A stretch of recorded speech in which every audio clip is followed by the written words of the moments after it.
I knew I was somewhere else because the last thing I remembered was the sound of children screaming inside a bus, and the first thing I heard after dying was a man accusing me of stealing 3 bars of spirit iron. There was a meaningful difference between those situations, mostly the lack of a bus. I opened my eyes with my face resting against a scarred wooden table. Heat rolled over me from a furnace large enough to roast an ox. My hands were black with soot. My arms were thin. My clothes smelled of charcoal, sweat, and hot metal. 6 men stood around me. One of them was holding an iron bar wrapped in cloth. "Found under his bedding," he said. Memories that were not mine hit me so hard I almost fell off the stool. My name was Lom Chok. That part, strangely, had not changed. I was 19 years old, an apprentice furnace worker at the foundry in Rivergate City, and I lived in a world where people could strengthen their bodies until they could crack stone with their palms, gather spiritual breath from the air, open meridians, and eventually form something called a golden core. The boy whose body I had inherited had none of those advantages. He had failed the city cultivation test twice. His spiritual sensitivity was rated 3 out of 100. He owed the foundry 480 copper marks for food, housing, and the treatment of his dead mother. And apparently, someone had just planted enough ember iron under his bedding to turn that debt into 10 years of bonded labor. Standing across from me was Kevin Sorn, 23 years old, handsome in the polished way wealthy people become handsome when nobody is allowed to tell them they look ridiculous. His blue silk robe had silver cranes embroidered across the sleeves. More importantly, the memories in my new head told me he was the foundry owner's eldest son. Kevin smiled. "Anything you want to say?" I remembered dying. Not vaguely. I remembered the bus sliding sideways on a wet road. I remembered running because I saw smoke. I remembered a woman screaming that her daughter was still inside. I remembered forcing open the rear emergency door after the frame twisted. I remembered getting 4 children out. I remembered going back for the 5th. Then headlights. A second vehicle. Impact. Nothing. Apparently, saving children had earned me reincarnation into debt slavery. I would have preferred a fruit basket. I looked at the ember iron. Then something transparent appeared in front of my eyes. Name Lom Chok. Age 19. Cultivation none. Body 6. Spirit 3. Comprehension 7. Talent points 0. Professions: furnace tending level 3. Metal sorting level 2. Ledger copying level 1. I stared. Kevin mistook my silence for fear. 3 bars, he said, worth 160 marks each. That is theft from the Sorn family. I ignored him for another second because a smaller line had appeared beneath the panel. Profession advancement grants talent points. Talent points may permanently improve body, spirit, or comprehension. There was no glowing sword. No legendary bloodline. No ancient dragon offering me its inheritance. I had been reincarnated with vocational training. I almost laughed. Then I looked at the iron again. On Earth, I had spent 11 years working in industrial maintenance before becoming an instructor at a technical college. I taught basic machinery, materials, workshop safety, measurement, heat treatment, and enough chemistry to stop 19-year-olds from accidentally turning cleaning chemicals into respiratory emergencies. The bar in Kevin's hand bothered me. Not magically. Physically. I stood. One of the guards moved forward. Kevin raised a hand. Let him speak. I held out my palm. May I see it? He seemed amused enough to allow it. The bar was warm. That was the first problem. The second was the color beneath the scale. The third was the stamped mark on the end. I had been in this body for approximately 3 minutes, so accusing the richest family in Rivergate of framing me seemed unwise. My new personality had apparently developed very quickly. "I worked the east furnace last night," I said. Cavan nodded, "which is why you had access." "No, it is why these cannot have come from my shift." His smile weakened. I turned the bar. "These were quenched recently." One of the senior smiths frowned. "You can't know that." "I can smell the oil." That was only partly true. The unfamiliar oil had been in Lom's memories. I rubbed the bar with my thumb. "Your night batch uses blackseed oil. This smells like pine resin." The senior smith took it from me. His expression changed. Cavan's did too. I continued before courage abandoned me. "And this stamp says Furnace 4. The room became quiet. I had worked Furnace 2. Furnace 4 belonged to Cavan's private production line. That did not prove he had framed me. It proved the evidence was inconvenient. Cavan recovered quickly. "Perhaps you stole it from Furnace 4. Then check the access ledger." His eyes sharpened. My profession panel flashed. Ledger copying increased to level 2. Talent point gained. I nearly lost my train of thought. Apparently defending myself with clerical procedure counted as professional development. Cavan looked toward the records clerk. The clerk suddenly became extremely interested in the floor. That told me almost everything I needed to know. Cavan did not have enough proof to chain me into bonded service without a guild record. But he had enough influence to ruin me. He stepped closer.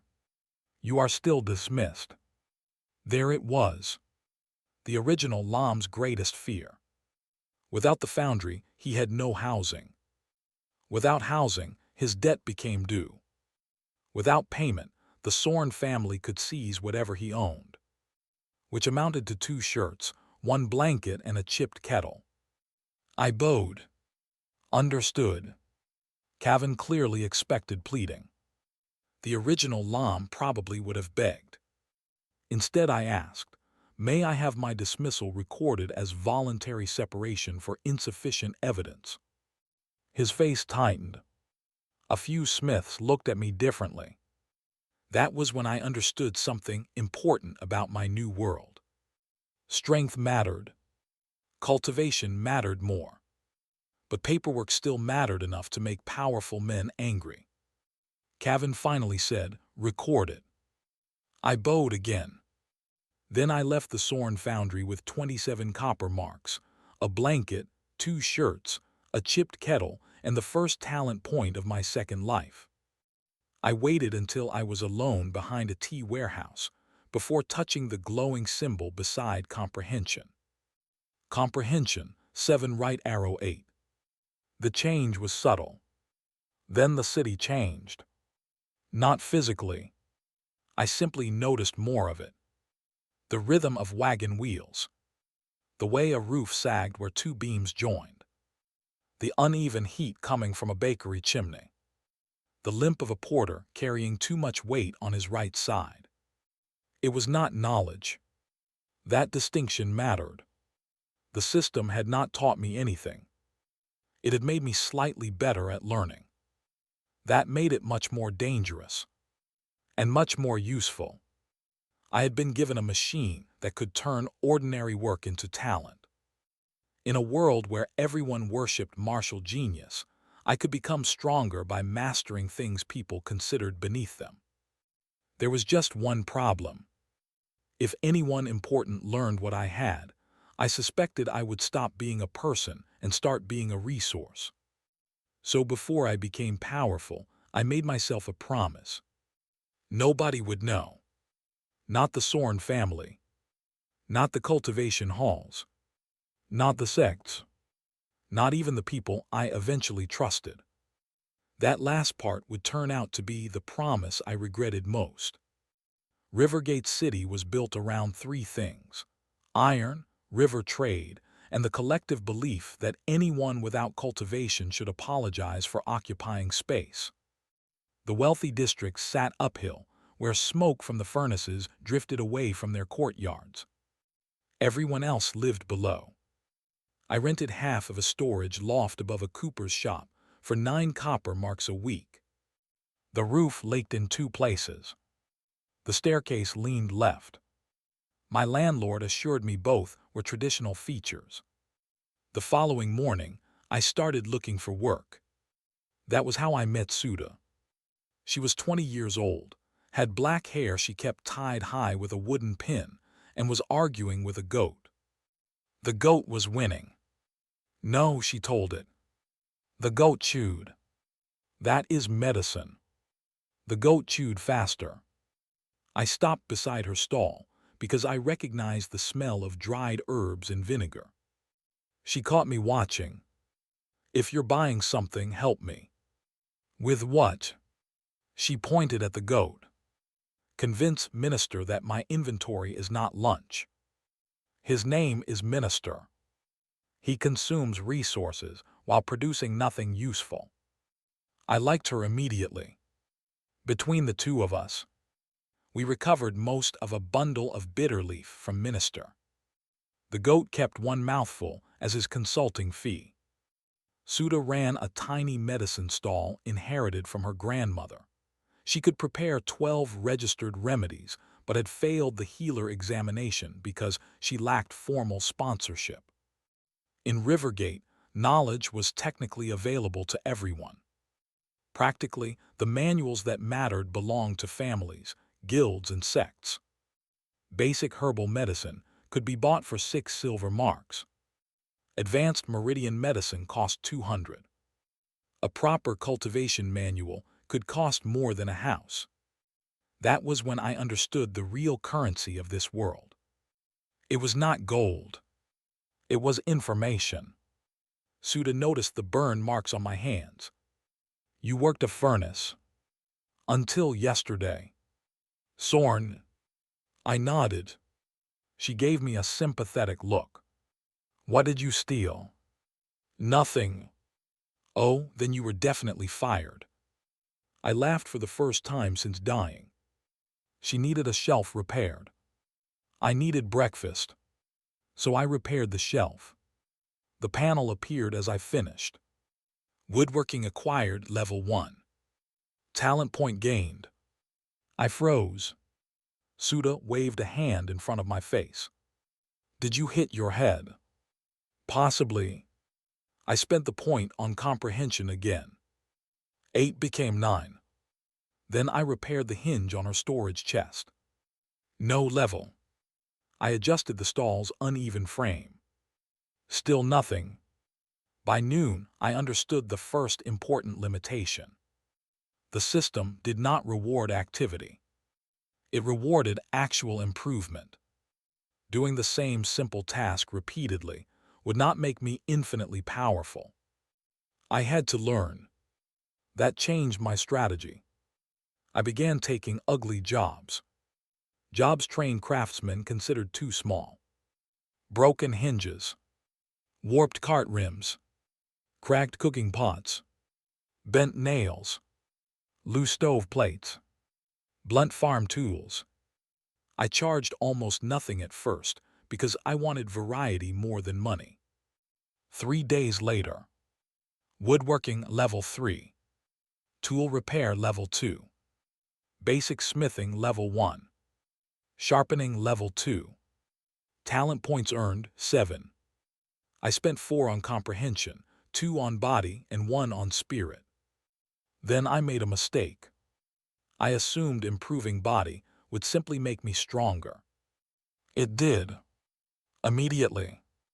I reached down to lift a water bucket and nearly threw it through Suda's awning. She stared at me. I stared at the bucket swinging from my hand. Minister stared at both of us, possibly considering whether the bucket was edible. I slipped, I said. Suda looked at the dry ground. On what? My dignity. That explanation somehow satisfied her more than the truth would have. I became careful after that. The system's body attribute did not behave like normal training. Each point improved muscle quality, bone strength, coordination, and recovery together. At Body 9, I was not 3 points stronger than I had been. I was dramatically stronger. That was when I realized the progression might compound. The city cultivators trained years to improve their bodies. I could improve mine while learning to repair furniture. That evening, I bought the cheapest cultivation text sold legally in Rivergate. The 9 Breaths Primer. Cost 11 copper marks. Reputation terrible. According to Suda, children from rich families used it before they were old enough for real instruction. The original Lom had tried it for 6 months and failed to feel spiritual breath even once. I sat cross-legged in my leaking loft and read it. The text described breathing patterns, posture, attention, and the circulation of spiritual warmth through the lower abdomen. It was badly written. Not wrong, just badly written. The instructions assumed the student already knew how to relax certain muscles, control breathing depth, and distinguish tension from focus. On Earth, I had taught apprentices how to breathe through masks during heat stress. I understood diaphragmatic breathing. I understood posture. I understood that telling someone to relax completely while maintaining perfect structure was the kind of sentence instructors wrote when they wanted students to hate them. I tried again. Nothing happened. I adjusted my spine. Nothing. I slowed the exhale. Still nothing. After 43 minutes, I felt warmth below my ribs. The panel appeared. Cultivation initiated. Body tempering, layer 1. I opened my eyes. The room seemed sharper. My skin tingled. And beneath the cultivation line, another message appeared. Profession synergy detected. Breath control acquired, level 1. Talent point gained. I laughed so loudly, my landlord hit the floor with a broom. The next 6 weeks changed my life. Not because I became unbeatable. I did not. A proper cultivator could still have folded me into my own blanket. But the rules were now visible. Learning skills gave me points. Points increased my ability to learn. Improved comprehension made professions advance faster. Improved body let me practice harder. Improved spirit made cultivation easier. Cultivation made my body more capable of mastering demanding professions. It was a loop. A dangerous one. A compounding one. By the end of the 6th week, I had 11 professions. My highest was basic smithing at level 7. My body had risen to 18. Spirit to 11. Comprehension to 24. And the 9 Breaths Primer, a manual considered suitable for children, had taken me to body tempering layer 5. Suda noticed. Of course she noticed. You were skinny when I met you. I'm still skinny. You carried my herb cabinet with one hand yesterday. It had excellent balance. It weighs 90 kilograms. I paused. Very excellent balance. She narrowed her eyes. I smiled. Minister chose that moment to steal a strip of cloth from my belt and run down the street. Suda sighed. One day that goat will save your life purely because the heavens enjoy jokes. I chased him. I did not know it then, but she was almost right. My first real breakthrough came because a miner coughed on my lunch. His name was Ban. He apologized immediately. Then he coughed again, this time into a cloth already stained orange from furnace dust. Suda noticed before I did. That's the 6th one this week. Miners from the South Pits had been developing the same symptoms. Chest tightness, dry cough, headaches, weakness after climbing stairs. The local healer hall sold them a warming tonic for 12 copper marks a bottle. It helped for several hours. Then they returned to the mine and became sick again.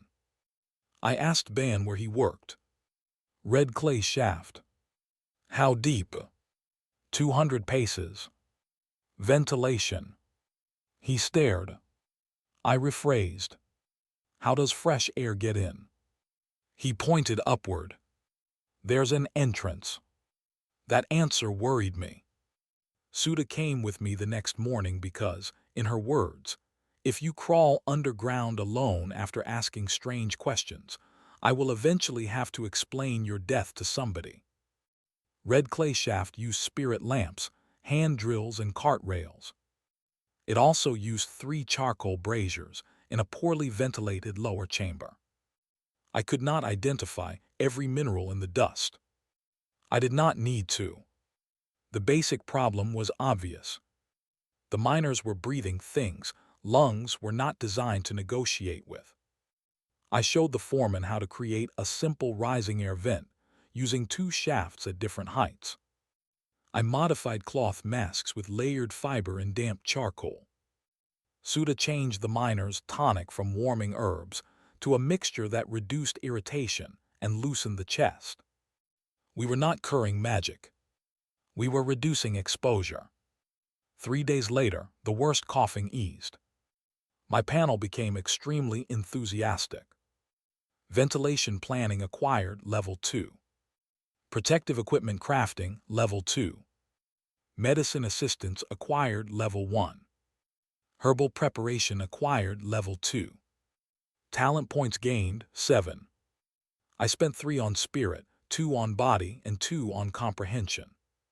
That afternoon, while carrying a crate, I felt something inside my abdomen twist like a knot coming loose. Spiritual warmth surged through my arms. Body tempering layer 6. Then layer 7. I had jumped 2 layers because my improved spirit attribute had finally caught up with the cultivation I had been forcing through a bad manual. I sat down very quickly before anyone noticed. Suda noticed. She always noticed the wrong things at the correct time. You're pale. Hungry. You ate 4 buns. Emotionally hungry. She did not believe me. But the miners did something more dangerous than asking questions. They recommended us. Within a month, Suda's tiny stall was treating craftsmen, miners, porters, and furnace workers from 6 districts. I learned to grind herbs properly. Then weigh them. Then dry them without destroying their useful properties. Then identify substitutes when rare ingredients were unavailable. Medicine assistant reached Level 6. Herbal preparation reached Level 8. Basic poison recognition appeared after Suda taught me why 3 harmless plants became dangerous when boiled together. That one made me cautious. Poisons were useful. They were also the sort of profession that could get a poor man executed, while a noble called the same work toxicology. I learned anyway. Not to kill people. To detect contamination. Rivergate's alchemists treated poison knowledge like something shameful until they needed an antidote. Then suddenly, everyone respected chemistry. My cultivation accelerated. I reached body tempering layer 9 after 4 months. According to local standards, that should have taken someone with my original talent 8 to 12 years. The next step was breath gathering. The 9 breaths primer contained only 1 page about it. The instructions amounted to, once your body is ready, gather spiritual breath properly. I read that sentence 17 times. It did not improve. This was the first time my system failed me. My comprehension was now 41. I could understand the manual perfectly. The problem was that the manual did not contain the information I needed. Talent could not create missing knowledge. I hated how important that lesson became. The proper breath-gathering manual used by ordinary guild cultivators cost 60 silver marks. Suda and I had saved 19. The Sorn family owned 3 better versions. The Silver Crane sect had techniques that supposedly carried cultivators all the way through meridian opening. Their manuals were not sold at any price. Knowledge created hierarchy more effectively than walls ever could. You could be stronger. You could be talented. You could work harder. But if somebody powerful owned the next page, they still owned part of your future. So I changed tactics. I stopped trying to become a cultivator who happened to know trades. I became a tradesman who happened to cultivate. I learned charcoal selection from a burner outside the north gate, glass cutting from a window maker, leather stitching from an old saddle repairer named Jai, accounting from Suda, who informed me that my previous system of keeping receipts in different pockets was not bookkeeping unless the objective is despair. I learned basic cooking after discovering cultivation made me hungry enough to bankrupt myself. Cooking reached level 4. My noodles remained terrible. The system recognized competence, not dignity. Then a merchant brought me a broken heat press from one of the Sorn workshops. He did not know I had worked there. I repaired it. More importantly, I improved it. The press used a spirit-heated plate held by 4 iron braces. Heating made the braces expand unevenly, so pressure changed as the machine warmed. I installed sliding joints. Basic mechanism repair increased to level 8. Metalworking increased to level 10. New profession milestone. Metalworking has reached journeyman proficiency. Bonus talent points 5. My hands shook. I had expected another single point. The system rewarded milestones. That changed everything again. I put 3 points into spirit.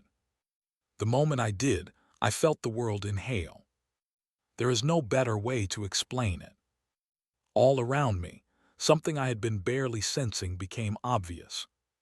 Spiritual breath moved through the workshop like faint warm currents. I could feel the residue in heated iron, the concentration around herbal extracts, the thin flow along the city's old stone roads. I sat down. Breath gathering, layer 1. I had crossed the barrier without the manual. Not by inventing the missing technique.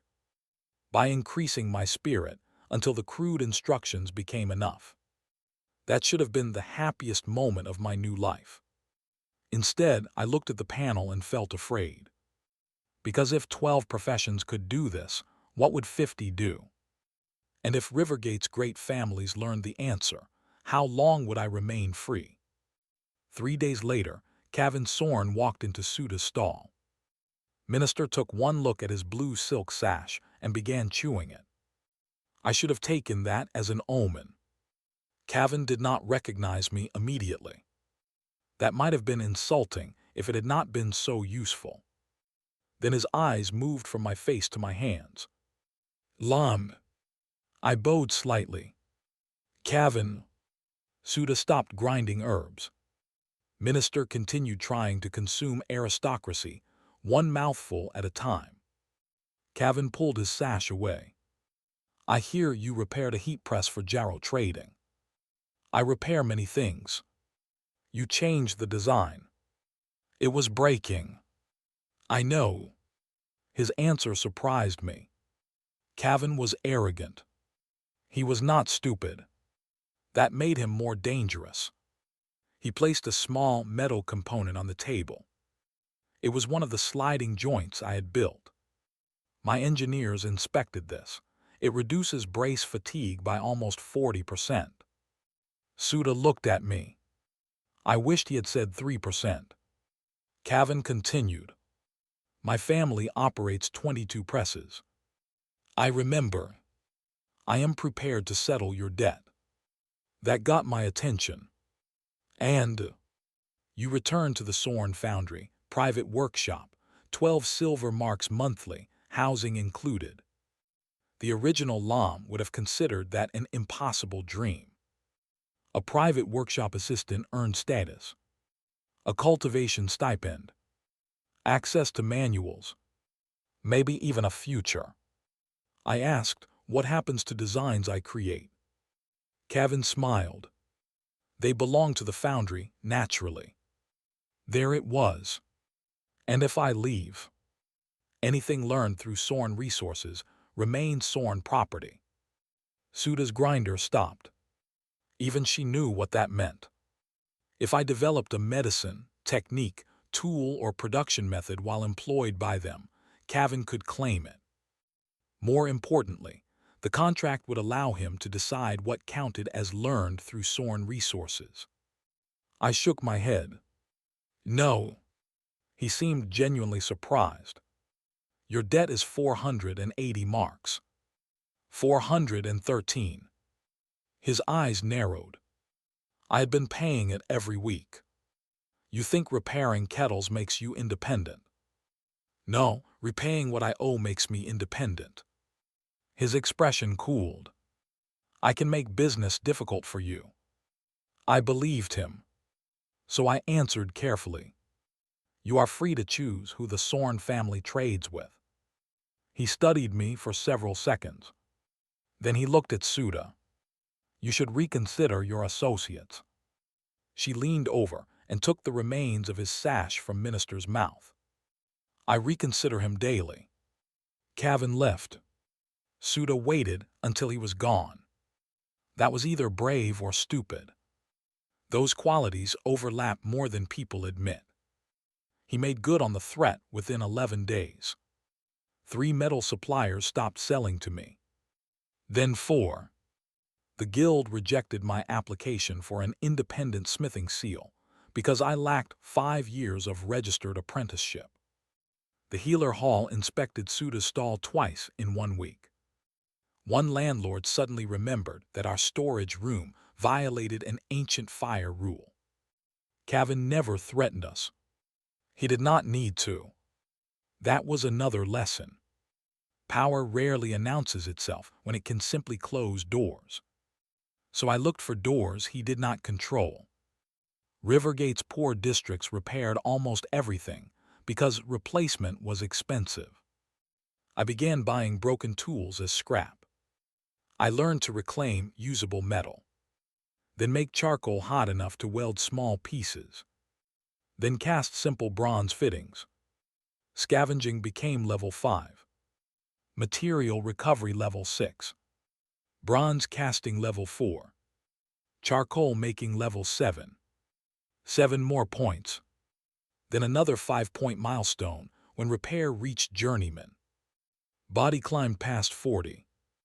I stopped allocating there for a while because I had become too strong to behave naturally. A loaded handcart that once required 2 men felt light. I could grip an iron nail between 2 fingers and bend it if I forgot myself. Breath gathering reached layer 4.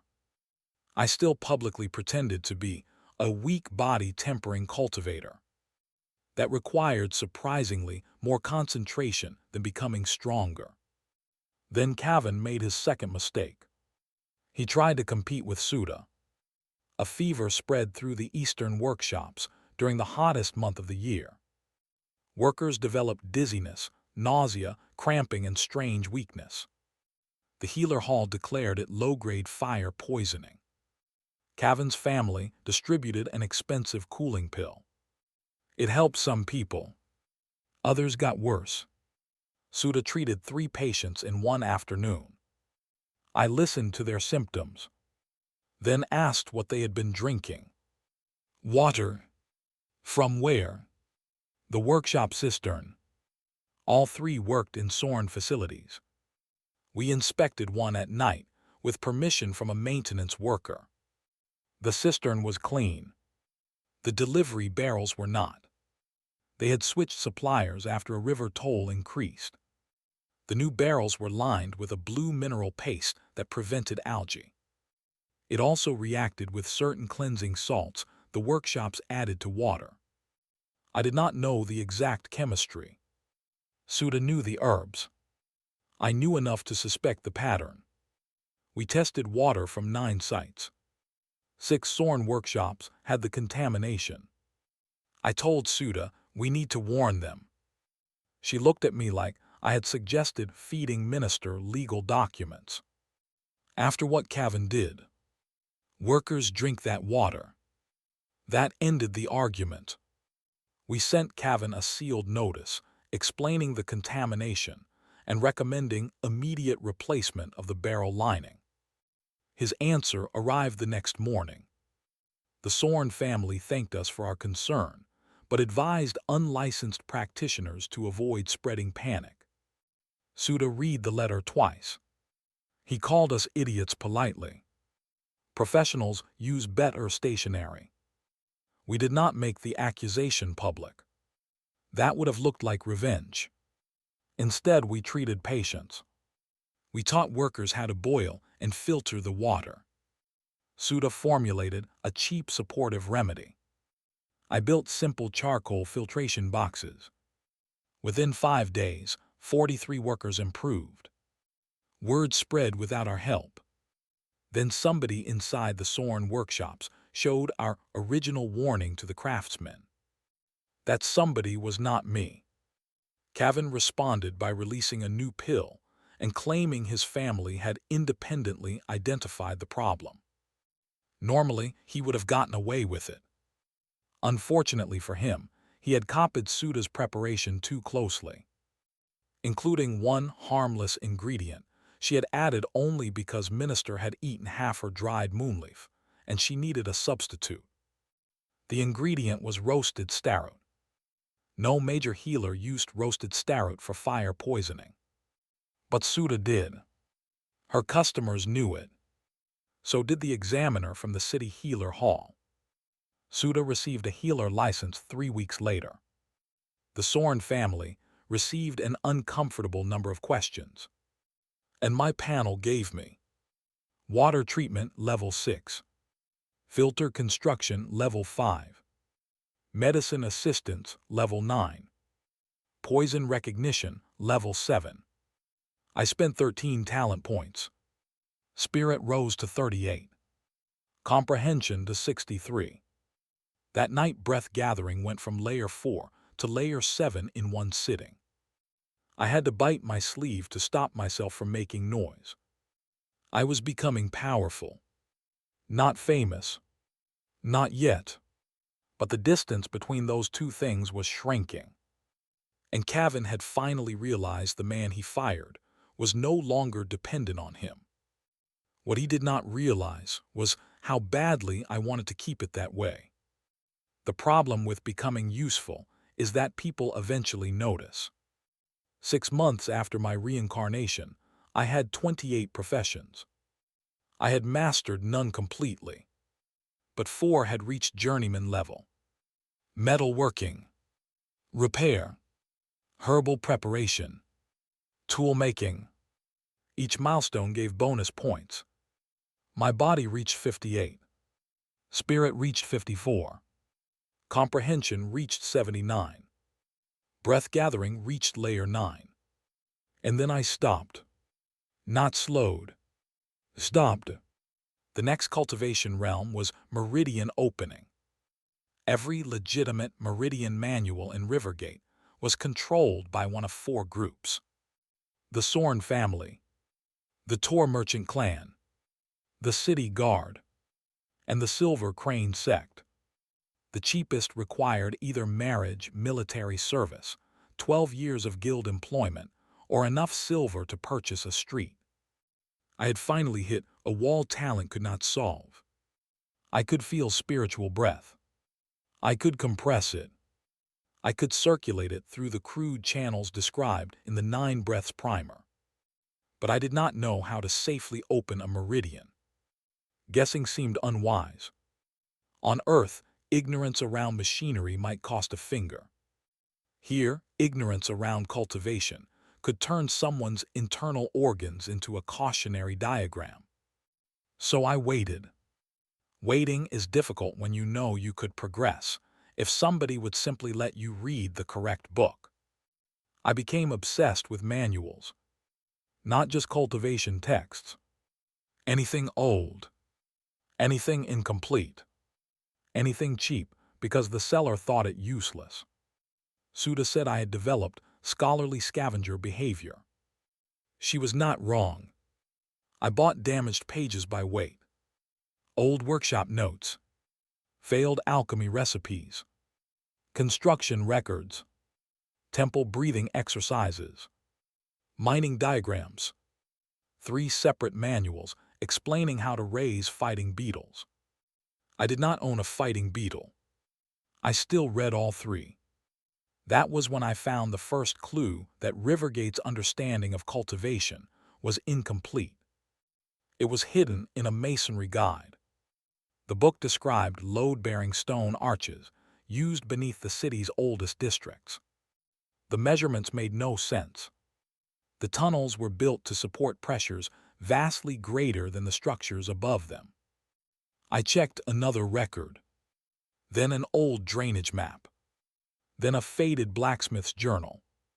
All 3 referenced something beneath Rivergate called the transit furnace. Nobody I asked had heard of it. Suda eventually said, maybe it is not a furnace. Why call it one? Why call a goat minister? Minister looked offended. The clue became important during the Founders' Festival. Every year, the city guilds held demonstrations in the central square. Smiths forged ceremonial blades. Alchemists displayed pills. Cultivators competed in strength tests. I had no intention of participating. Then the Repair Guild invited me. More accurately, they informed me that if I wanted my independent seal renewed, I needed to demonstrate recognized professional competence. Cavan had joined the guild board 2 weeks earlier. Coincidence was becoming very organized. The test was simple. Repair a damaged spirit-driven grain mill within 1 hour. 3 craftsmen competed. I finished in 27 minutes. Then the mill exploded. Not dramatically.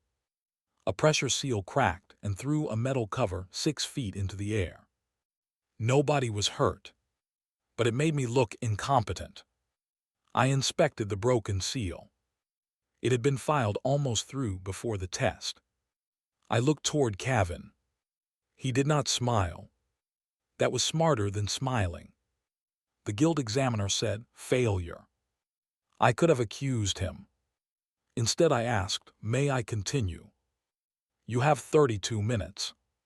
So I did. I had no replacement seal. I made one from a bronze serving tray belonging to the festival caterer. The caterer objected. I paid him 4 copper marks. Then I changed the pressure ratio so the weaker metal would survive. The mill started. Repair increased to level 18. Mechanism crafting increased to level 11. Improvisation acquired level 3. Talent points gained 8. Journeyman mechanism crafting milestone. Bonus 5. 13 points. I did not spend them. Not yet. The examiner stared at the mill. Cavan approached. That proves nothing. I almost ignored him. Then he said something that changed the next year of my life. A craftsman should know his limits. Something in me snapped. Not violently. Quietly. I had spent months hiding, bending nails back straight after accidentally crushing them, pretending heavy things were heavy, stopping cultivation at the edge of every room so no one sensed me. I was tired. There was an old strength platform beside the guild tents, a block of black stone enchanted to measure physical force. Body-tempering students used it. Breath-gathering cultivators occasionally embarrassed them. I walked over. Suda grabbed my sleeve. Lom, I know. You are making the face. What face? The one you make before creating paperwork for other people. I stepped onto the platform. The examiner frowned. "What are you doing?" "Testing my limits." The stone recorded force by illuminating 9 rings. 1 ring meant ordinary adult strength. 3 meant body tempering. 6 meant high body tempering. 9 was the device's maximum. I pressed my palm down. 1 ring. 2. 3. I almost stopped. Then I remembered Cavan's smile on the day I woke up. 4. 5. 6. The crowd quieted. 7. Cavan's expression changed. 8. The stone began humming. 9. I released my hand. A crack appeared down the center. Nobody spoke. I had used less than half my strength. That frightened me more than it impressed them. The panel appeared. Body control improved. Physical coordination level 6. Apparently almost destroying public property counted as education. Suda closed her eyes. "You broke the measuring stone. It was already old. You are going to say that about the city one day." Cavan walked away without another word. That evening, 3 sect representatives came looking for me. I left Rivergate through the south gate before they reached my room. Extreme caution may look ridiculous right up until someone powerful wants to know why you are impossible. I spent 6 weeks traveling between villages. I repaired mills, studied irrigation, learned pottery, helped a brewer stabilize fermentation, learned rope making from fishermen, reached journeyman in 3 more professions. My unspent talent points climbed to 31. Then Suda sent me a message through a caravan courier. It contained 11 words. "Come back, Cavan found your old books. He wants the transit furnace." I returned that night. Cavan had bought my landlord's building. That was how he got the books. He claimed the purchase included abandoned property. Technically, I had paid rent through the month. Technically, he did not care. Most of my useful notes were elsewhere. The old drainage map was not. Suda met me behind her stall after midnight. "You should have told me." "About what?" She stared. "Do not insult me." I knew what she meant. The strength platform. My cultivation. Months of lies. I looked away. I was trying to stay safe. From me. No. But you lied to me too. That landed harder than anything Cavan had done. I wanted to explain the system. The words stopped behind my teeth. If she knew, she became a target. If she did not know, she could not betray me. That was the logic I had lived by since waking up. It was very sensible. It was also beginning to make me lonely. "I can't explain everything," I said. Her expression went flat. "Then explain something." So I told her the safest part. I said I had discovered that mastering ordinary skills improved my cultivation far more than expected. True. I said I did not know why. Less true. I said the effect became stronger as I learned more professions. True again. She listened. Then she asked, "Are you dangerous?" I thought about the cracked strength stone. Probably. To me. No. That answer came easily. She nodded once. Fine. Fine. I'm still angry. That sounds less fine. It is a complicated fine. Minister pushed his head between us and sneezed. Suda scratched behind his ears. Then she said, "Cavan went underground yesterday." The stolen map led to an access tunnel below an abandoned bathhouse. Cavan had taken 12 Sorn cultivators, 2 smiths, and a formation specialist. None had returned. That was not the consequence I wanted. I wanted Cavan poor, embarrassed, perhaps forced to spend several years filling out forms nobody read. I did not want 12 people trapped underground because of something he stole from me. So we went after them. Yes, I understand the contradiction. I had fled 3 sect recruiters because I disliked attention. Then I voluntarily entered an ancient underground facility to rescue the man causing most of my problems. Human beings are inconsistent. Reincarnation does not fix that. The tunnels descended farther than the city plans showed. 100 paces. 200. 400. The stone changed from local gray granite to smooth black blocks fitted without mortar. I felt spiritual pressure before Suda did. It was enormous. Not hostile. Dormant. We found the Sorn group inside a circular chamber. Alive. Exhausted. Trapped behind a transparent barrier. Kevin saw me and actually laughed. You. Unfortunately. The formation specialist shouted through the barrier. Do not touch anything. I agreed with him. That alone should demonstrate how serious the situation was. At the center of the chamber stood an enormous metal structure, shaped like a furnace without any chimney. Around it were 12 stations. Not cultivation stations. Workstations. Anvils. Herb tables. Survey tools. Kilns. Weaving frames. Glass apparatus. Things craftsmen used. Above them were symbols. My panel reacted. Unknown professional framework detected. Compatibility, 37%. I stopped breathing. Suda saw my face. What? I think this place was built for people like me. I inspected the barrier. It was not a prison. It was a safety lock. Cavan's group had entered without completing the activation sequence. The system did not translate the ancient writing. Again, it was not magic knowledge. But my comprehension was 79. I recognized repeated symbols. Station numbers. Sequence marks. Operational logic.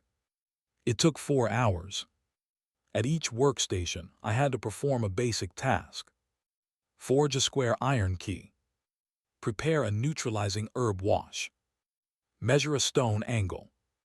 Repair a cracked clay vessel. Tie a load-bearing knot. Cut a glass disc. Sharpen a blade. Balance a ledger scale. 8 tasks. 8 professions I had learned because they seemed useful. Each station lit. The barrier weakened. At the final station, the panel changed. Integrated craft practice recognized. General Artisan Level 1. Talent points gained, 10. 10. For 1 level. I understood why. The system was not rewarding another profession. It was rewarding integration. I spent every unallocated point. 20 into spirit. 21 into body. My attributes surged.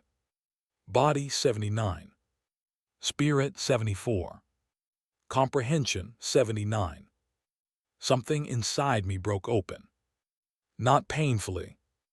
Like doors unlatching. Breath gathering vanished. Meridian opening, layer 1. Then layer 2. Layer 3. The chamber shook. I panicked and tried to suppress the energy. That was when the furnace activated. A column of pale gold light rose through the ceiling. The barrier vanished. Cavan fell forward. Everyone stared at me. Then the ancient furnace opened.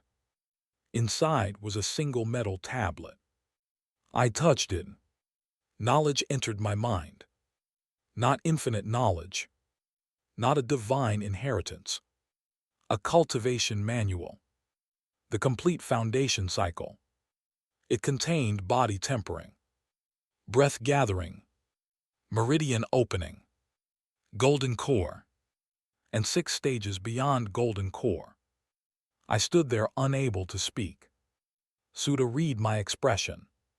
Bad. No. I looked at the people Rivergate considered powerful. Then at the manual. Our strongest cultivators are beginners. Cavan heard me. What? The furnace answered before I could. Ancient symbols lit across the wall. Suda could not read them.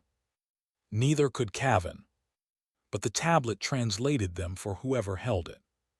Transit Furnace 7. Regional Maintenance Station. Minimum Authorized Operator Cultivation. 5th Foundation Stage. I was Meridian Opening Layer 3. Golden Core was only the 4th Foundation Stage. Rivergate's legends were below the minimum qualification for a maintenance worker. Then another section of wall became transparent. Beyond it was not stone. It was a map. Our valley appeared as one tiny green point. Around it were hundreds. Beyond those, thousands. Connected by lines stretching across distances I could barely understand. I had spent months becoming the biggest fish in Rivergate. Then somebody drained the pond and showed me the coastline.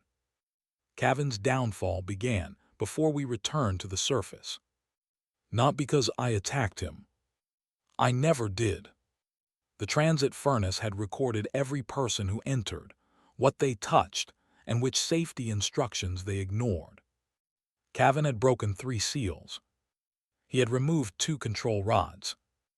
And most importantly, he had activated the chamber using a stolen map after being warned by his own formation specialist that the structure was unstable. The station responded by assigning repair liability. Apparently, ancient civilization had also discovered paperwork. Some things truly are universal. The furnace placed a glowing symbol on Cavan's wrist. He nearly fainted. I might have enjoyed that more than was spiritually healthy. The tablet explained that unauthorized damage had to be repaired before the station could fully reconnect to the transit network. If the responsible party lacked the skill, equivalent resources could be surrendered. Cavan's family possessed resources. A lot of them. By morning, half of Rivergate knew an ancient structure had activated. By evening, the Silver Crane sect knew. By the next day, every important family in the valley knew Cavan had entered first, damaged it, and nearly locked 12 people inside. His father tried to blame me. Then the furnace projected access records when asked. That ended quickly. I did not expose my system. I did not even expose the full manual. I copied only the cultivation stages already known locally, and one crucial fact. Golden Core was not the end. That alone broke Rivergate's understanding of power. Then the station sent a signal. For 9 days, nothing happened. On the 10th morning, the sky opened. Not metaphorically. A thin silver line appeared above the southern mountains. It widened. Clouds folded around it. A vessel came through. It resembled a river barge made of dark wood and silver metal, except it was floating 300 feet above the ground. Rivergate stopped functioning for approximately an hour because everyone was staring upward. The vessel landed outside the south gate. 7 people emerged. The weakest among them felt stronger than our city lord. Their leader introduced herself as Ravasen, route engineer 3rd class. Not general. Not elder. Engineer. She looked at the transit furnace, then at the gathered Golden Core cultivators, then back at the furnace. Who restored auxiliary operation. Nobody spoke. I considered leaving. Suda stepped on my foot. I glanced at her. She smiled sweetly. Traitor. I raised my hand. Rava looked at me. Her spiritual sense passed over my body. I felt like someone had opened every cupboard in my house without permission. Third foundation stage, she said. I was actually meridian opening layer 8 by then. Apparently that corresponded to the third stage. And you restored this. With help. Suda looked pleased that I said it. Riva entered the station. For 6 hours, she inspected everything I had done. I expected criticism. I received something worse. Interest. This not substitution, she said, pointing at one repaired conduit. Why? The original material was unavailable. You used fishing cord. Good fishing cord. She stared at me. That seal carries enough force to tear apart a warehouse. It has held for 11 days. Riva's mouth twitched. Disturbingly, yes. That evening, she explained the wider world. Our valley was one of 84 isolated settlement zones on a continent called Heir. Heir itself was one of 12 continents connected by the great transit roads. Beyond them were other worlds. Not metaphorical spiritual realms. Worlds. The transit network had gone silent in our region 173 years earlier after a current storm damaged several routes. Rivergate had forgotten because 3 generations was enough time for history to become mythology. Riva's organization maintained trade routes between settled regions. Her crew's average cultivator was at the 6th foundation stage. Riva herself was at the 8th. The foundation cycle had 9 stages. After that came something called the inner domain. I had believed Golden Core was legendary.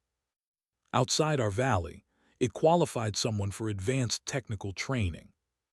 I should have felt discouraged. Instead, I felt hungry. Not for power alone. For manuals, libraries, workshops, knowledge that had not been deliberately chopped into expensive fragments. I asked Riva how much a complete 6th stage manual cost. Which profession? Cultivation. She laughed. I did not. She stopped. Oh, you're serious? Apparently outside the valley, cultivation manuals were specialized. Smith cultivators had different circulation methods from healers. Surveyors, alchemists, root engineers, glass refiners, beast keepers. The idea that everyone should follow one generic path seemed primitive to her. I asked how to get access. Join a recognized professional hall. Of course. My universe had a sense of humor. Riva allowed me to copy 3 introductory manuals in exchange for helping restore Furnace 7. Not advanced manuals. Basic outside knowledge. To Rivergate, they were priceless. To her, they were training pamphlets. I read the first one overnight. My panel reacted. Multidiscipline cultivation principles recognized. Comprehension synergy increased. By sunrise, I had reached meridian opening layer 9. By noon, using a safer circulation pattern designed for artisans, I formed my golden core. The breakthrough happened quietly. No lightning. No heavenly roar. Just a sudden sense of density inside me, like every loose part of my body had found its proper place. Golden core layer 1. Riva looked up from across the workshop. She walked over. You advanced. I nodded. You were 3rd stage yesterday. I read quickly. She stared at me for a long time. Then she said, do not say that around professional cultivators. Why? They will become irritating. Suda laughed so hard she had to sit down. For the first time, I realized something reassuring. The ocean was larger than I had imagined. But I was still growing faster than anyone understood. Restoring Furnace 7 should have taken 18 months. Rivat estimated 12 if her crew remained full-time. We had 34 days before the next current storm reached our region. That was the problem. The station's beacon had reconnected us to the transit network. It had also revealed that Rivergate's isolation barrier was failing. The barrier had spent 173 years redirecting world currents around the valley. Once the network reopened, those currents would begin flowing through the original route again. If the station remained damaged, the first major surge could overload every spiritual conduit beneath the city. Buildings would not explode. People would not spontaneously combust. Reality was less theatrical than storytellers preferred. But spirit wells could fail. Heating arrays could burn out. Protective formations could collapse. And several districts built directly above old conduits might become uninhabitable. 34 days. For the first time since reincarnating, strength alone was useless. I could lift an anvil one-handed. Excellent. The anvil did not know how to repair a transit network. Rivat had manuals. Hundreds. She also had regulations. Hundreds more. I could study some. Not all. Advanced route knowledge required certification because one incorrect adjustment could affect connected settlements. I understood the reason. I hated it anyway. Information was still controlled, just more sensibly. So I did what my system had trained me to do.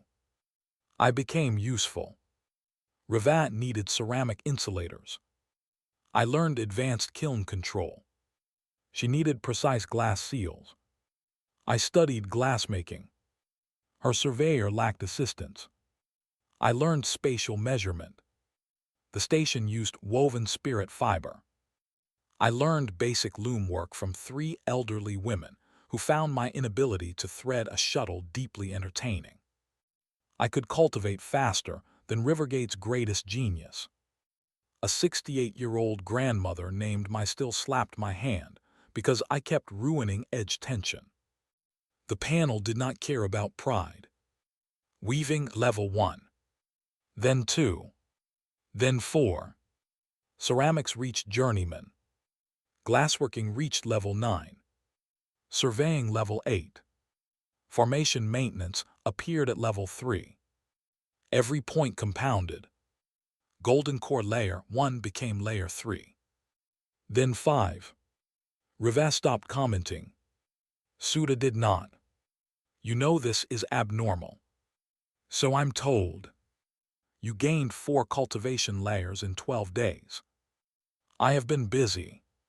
She looked at me across the medicine table. That old tension returned. You're still hiding something. I said nothing. She sighed. I'm not asking because I want it. I knew. That made it worse. She had become important to me.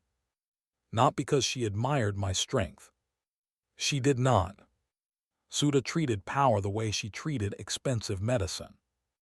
Useful in the right dose. Dangerous when people became impressed with themselves. She wanted to build a real clinic. Not a grand healer hall. A practical one for workers who could not afford guild prices. She had already been offered a position by Rivat's expedition healers. If she accepted, she could leave Rivergate. Learn outside medicine. Return with knowledge no local healer possessed. I wanted that for her. I also wanted her near me. I was not proud of the contradiction. 3 weeks before the storm, she confronted me again. We may have to evacuate the East District. I know. Rivat says the station needs an operator able to handle 7th stage pressure. I know. You are 5th stage. Publicly. Actually, my panel read. Golden core layer 9. Foundation stage 4 complete. Transition available. Requirement, advanced circulation knowledge. Again. A knowledge wall. My attributes were absurd. Body 146. Spirit 131. Comprehension 168. I had enough physical power to make golden core cultivators look fragile. But I lacked the manual needed to safely enter the fifth foundation stage. Riva had one. She could not legally give it to me without revealing why she believed I qualified. And I had spent my entire second life hiding what made me special. Suda watched me. You could help more than you're admitting. I hated that she was right. If people know too much about me, I lose control over my life. She was silent for a moment. Then she said, "You died once, didn't you?" Everything inside me stopped. I had never told her. She looked at my face. "Oh." I sat down. "How? You talk about this life like you arrived halfway through it." That was an uncomfortably good observation. She continued, "You know strange things. You compare tools to things that don't exist. Sometimes you look at children crossing the road like you're waiting for something terrible." I could not speak. The memory of the bus returned. Rain. Smoke. The last child's hand. Suda sat beside me. I finally told her. Not everything, but enough. Earth. The bus. Waking in Lom's body. The attribute panel. The professions. Talent points. She listened without interrupting. When I finished, she asked only one question. "Why didn't you tell me?" "Because anyone who knows can be used against me." "That includes me." "Yes. And you decided for me." That hurt because it was true. My caution had protected us many times. It had also become an excuse to control every risk, even risks that belonged to other people. "I'm sorry." She nodded. Not forgiveness. Acknowledgement. Then she said, "Show Riva enough." "No. Lom. If the outside world knows. The outside world already exists whether you hide from it or not." I looked toward the ancient station beneath Rivergate. 34 days had become 13. The current storm was accelerating. Riva had told us that morning. If the station failed, thousands would lose their homes. I had spent my first life running toward a bus because children were inside. Some instincts survive reincarnation better than memories. That afternoon, I showed Riva my real cultivation. Not the system. Not the profession panel. Just the strength I had hidden. She stared for almost a minute. Then she handed me the fifth stage artisan circulation manual. "No questions. I have several hundred." "That sounds bad." "I am choosing professional restraint."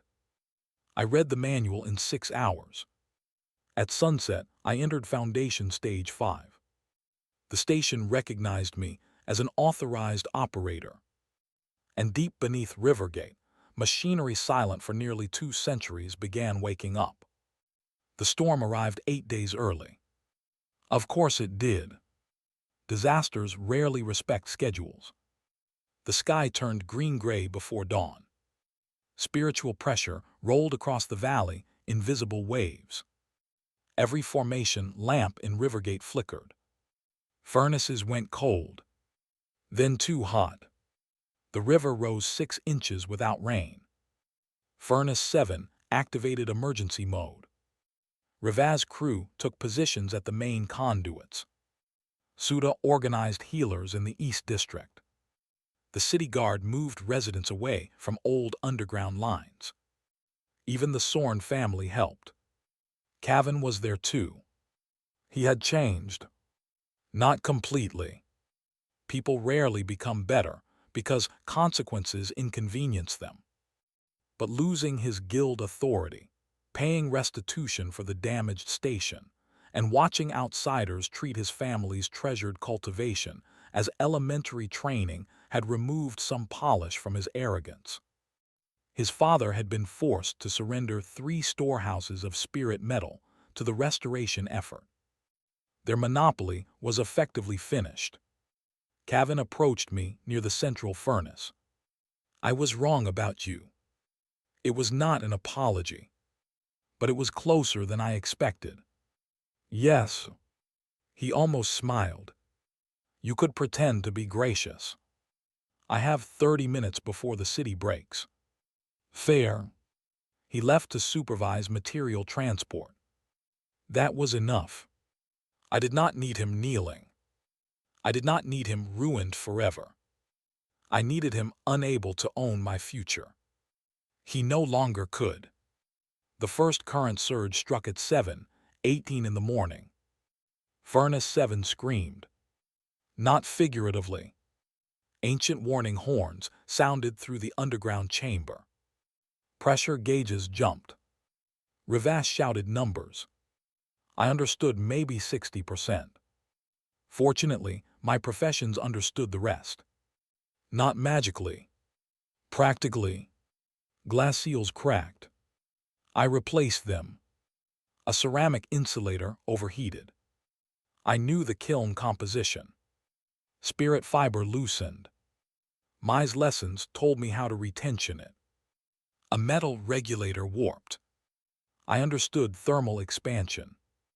A pressure line oscillated. My maintenance background from Earth told me resonance would worsen if we kept forcing it at the same rate. I reduced flow. Rivas yelled, "Why did you cut 7? "Because 7 is feeding 12. She checked. Swore. Then cut 12 too. The surge eased. For 6 minutes. Then the main route opened. I finally understood what Rivas meant by world current. It was not just energy. It was movement between places. Distance itself seemed to bend through the station. For one impossible moment I saw lights. Thousands of them. Other stations. Other cities. Other worlds. The ocean. Then the connection destabilized. "Main anchor," Rivas shouted. A support ring beneath the furnace cracked. The ring weighed 20 tons. Its lower brace tore loose. 3 workers ran. Not fast enough. I moved before thinking. One moment I was beside Rivas. The next I was under the falling support. I caught it. The floor broke beneath my feet. Everything stopped. 20 tons of ancient metal rested across my shoulders. And it felt heavy. Very heavy. But not impossible. Rivas stared. So did Cavan, who had returned with a transport team. I realized my carefully managed secret had just become somewhat less secret. "Brace," I shouted. Everyone moved. Metal supports slid underneath. I lifted the ring another 6 inches so they could lock them. My body attribute rose. Not from talent points. From pressure. Physical coordination reached journeyman. Bonus talent points gained, 5. The system chose a dramatic moment to reward proper lifting technique. I spent all 5 on body. The ring became slightly easier. I almost laughed. Then the second surge hit. The station's central interface lit. Rivas went pale. The root thinks we're fully connected. Are we? No. I disliked that answer. The transit network had started sending current through a station, operating at 63% restoration. We had 2 options. Shut down the route. That would isolate Rivergate again, possibly for decades. Or complete the connection during the storm. Rivas looked at me. "I can handle the primary control. What do you need from me?" "Secondary regulation." "Which requires?" "Foundation 7. I was 5. There was no time to gain two proper stages. I almost laughed at the absurdity. Then I looked at my panel. Cultivation was Foundation 5. Body 171. Spirit 149. Comprehension 181. Raw attributes far beyond what my realm implied. The system had never cared about official stages. People did. I asked Riva, does the control require 7th stage cultivation, or does it require a body and spirit capable of surviving 7th stage pressure? She understood immediately. That is a dangerous distinction. Useful distinctions often are. She hesitated, then nodded. We took the controls. The pressure was unlike anything I had experienced. Spiritual current drove through my arms, chest, and meridians. My cultivation could not process it fast enough. So I did not process all of it. I treated the station like machinery. Flow, load, heat, resistance, feedback. I redirected energy through channels instead of trying to absorb it. My professions flashed one after another. Formation maintenance, surveying, metalworking, glassworking, breath control, mechanism repair, integrated craft practice. Then something new appeared. Systems maintenance level 1. Talent points gained 10. I put all 10 into spirit. The world became clear. Not easy. Clear. I could feel the current moving through Furnace 7 and outward beneath the city. The old network was not a single machine. It was thousands of systems supporting one another. The same lesson I had learned in my first life. Machines did not fail because one part was evil. They failed because ignored weaknesses accumulated until something exceeded tolerance. People were often the same. Now Riva shouted. I opened the secondary channel. The station roared. Above us the storm split. Silver light rose from Rivergate and connected to the sky. The current that should have flooded the city passed through the transit furnace instead.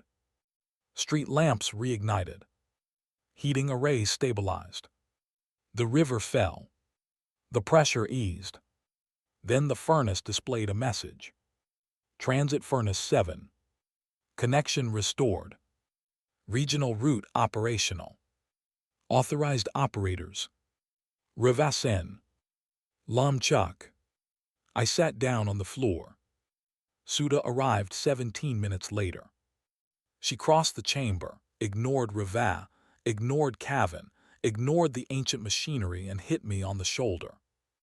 Now, you promised not to do anything stupid. I made no such promise. You should have. Then she hugged me. I did not know what to do with my hands for about 2 seconds. Minister solved the problem by pushing between us and trying to eat the loose strap on my sleeve. Riva watched him. Is that animal always here? Suda nodded. He is essential staff. Minister had contributed nothing to the repair. The ancient station disagreed. A new line appeared on the logistics register. Organic waste processing animal registered. Minister had somehow become an official component of the transit network. For once, nobody argued with bureaucracy.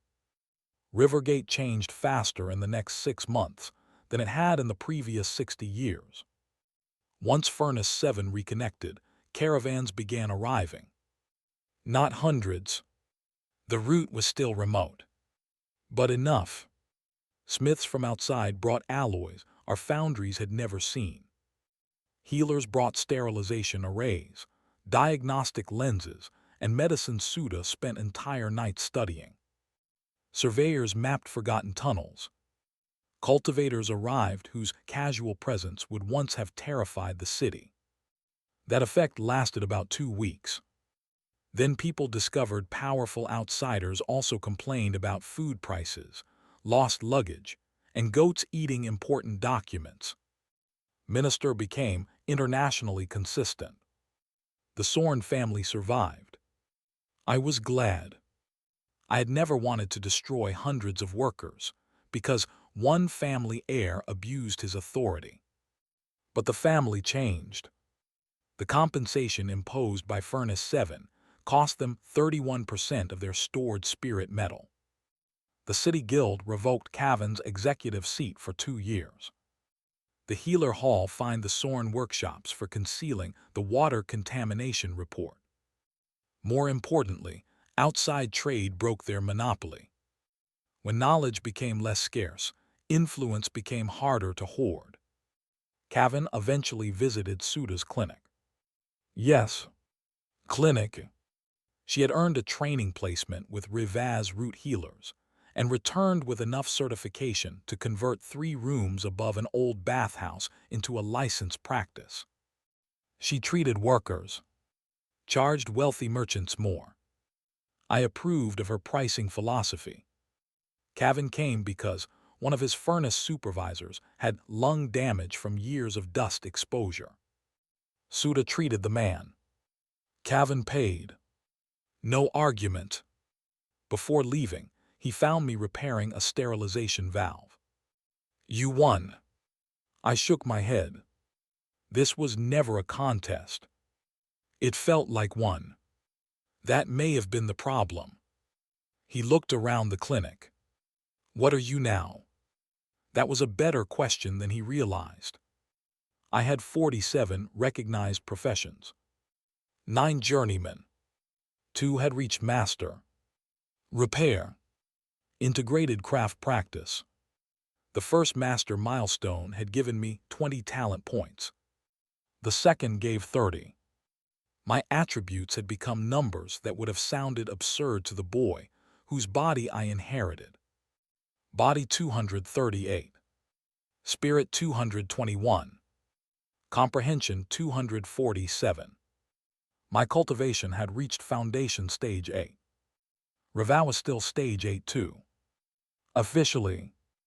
In raw physical power, I had passed her months earlier. In root knowledge, she could still make me feel like a child holding tools backward. I liked that. Being powerful was satisfying. Finding people who still had something real to teach me was better. I told Cavan, a repairman. He stared, then laughed once. I don't believe you. That sounds like personal growth. He left. 2 weeks later, Rava offered me a place on her vessel. Not employment exactly. An apprenticeship within the Great Road workshops. There were 12 continental halls. 4 orbital foundries. Yes, orbital. I had needed her to explain the word twice, because this world had reached space using cultivation, formations, and engineering rather than rockets. Beyond Harran were 89 registered worlds connected to the central routes.